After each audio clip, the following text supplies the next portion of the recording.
సాహితీ రెడ్డి అనగానే మనకు గుర్తుకు వచ్చేది యోగా.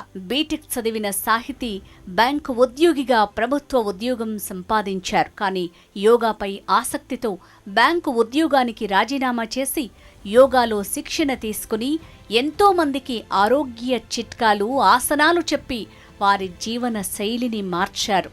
యోగా యొక్క పరివర్తన శక్తి ద్వారా వేలాది మంది వివిధ ఆరోగ్య సమస్యలను అధిగమించటంలో సాహితీ రెడ్డి సహాయం చేశారు.